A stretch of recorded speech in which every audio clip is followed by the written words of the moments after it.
Okay.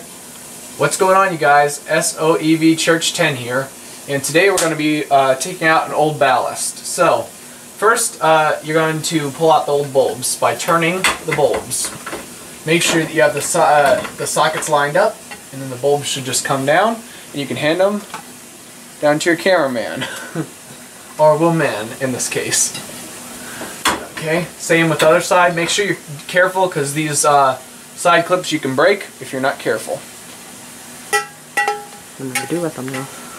You can just set them on the ground for right now. How am I going to do that with the camera going? You can just set them down. You can film that. I don't care. Hang on. Okay, now that you've got your bulbs removed, what you're going to do is you're going to undo these screws on each end. They're also bolts if you wanted to use your nut driver, but I prefer to use a screwdriver because it's a little easier to do.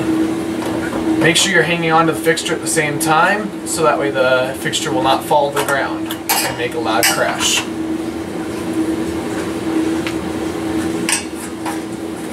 You'll do the same for both sides. Can you stop for a minute?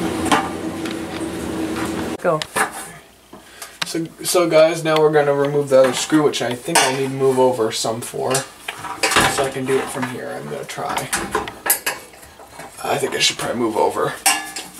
So guys, what we're going to do is we're going to reposition the ladder real quick. And then we'll continue here. Move some stuff out of the way. Thanks then. Something like that. Yeah, that was a DVD player. No, it wasn't. Yes, it was. No, that was the old dish box that we don't even use, so it won't matter.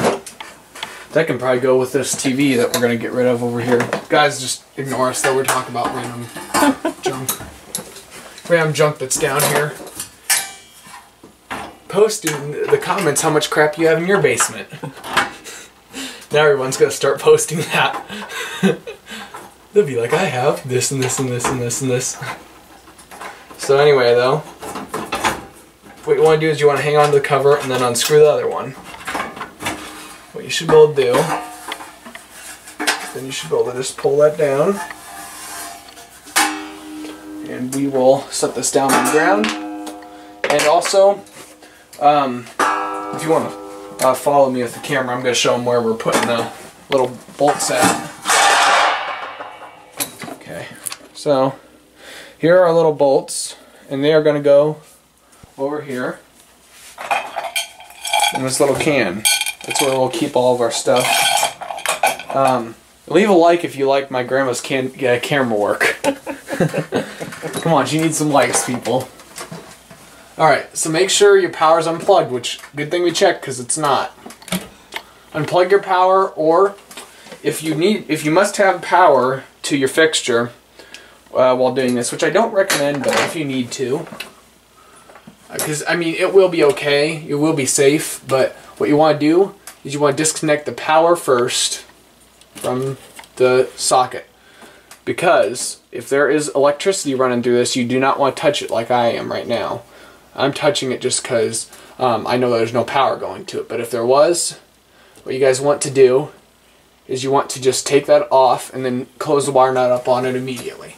Now this wire's going to the ballast. We don't need it. We don't care. We are going to then next remove the ground wire. Ground wire is always white. 99.9% of the time, it will always be white. Then you're going to cap that off as well. Once again, don't touch these if it's live. Okay. Next, after you got the power and ground disconnected, what you want to do is you want to take see these yellow wires. What you want to do, we're going to go up as close as you can to it, and you're just going to cut them right off. You know, that went better the first time I did it. Cut them off. There we go. Let those stay there. And then you're going to see these colorful wires. You want to clip all of them off right at the ballast head. Like that. Next, grab a nut driver. That's what your nut driver should look like. Unless you're going to use a wrench. But if you use a wrench, you might have more likelihood of having to take it off every 2 seconds. So I don't recommend it. Now you're going to want to hold the screw on top of the ballast and undo the nut at the same time. The nut is a little circular thing in case you guys aren't aware. And if it seems to slip like mine is, you want to take a screwdriver and put it up on there, which mine is too long. You want to make sure you have a small one. I forgot to mention that part. Make sure it's small so that way your screw will not spin around while you're trying to undo your ballast, because if it does, then it's just gonna make it take forever to get it undone. Now, yes, mine is a little bit more stubborn. That's because ballast I think was replaced by my grandpa at some point, and actually no, it hasn't, because this is brand new. So this is how it came from the factory, guys. So it's a little bit trickier to remove. All right, now I'm just untwisting the screw a little bit because it helps sometimes. But hopefully you guys should be able to get the basic gist of what I'm doing here. I know it's a little bit confusing right now. But you guys should have an easier time than I do. At least I hope. Just don't get them from this same time period. I actually do, because they're made in the US. This fixture was made in the US. Okay. So you can let your fixture hang there. It won't fall or anything unless you jostle it all over the place. Okay, so what you want to do next, we don't care about this old ballast anymore. So what you can just do, pop it right out. See how it bent it? We don't care. This ballast is junk. Just as long as you don't bend up your clips up there that hold it in place, which mine didn't get bent, so we're good. So, if Grandma wants, you can pan over, and what we're going to go ahead and do is we're going to put these in our safety storage over here.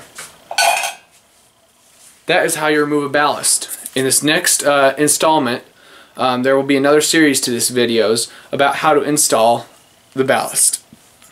So stay tuned. Bye guys.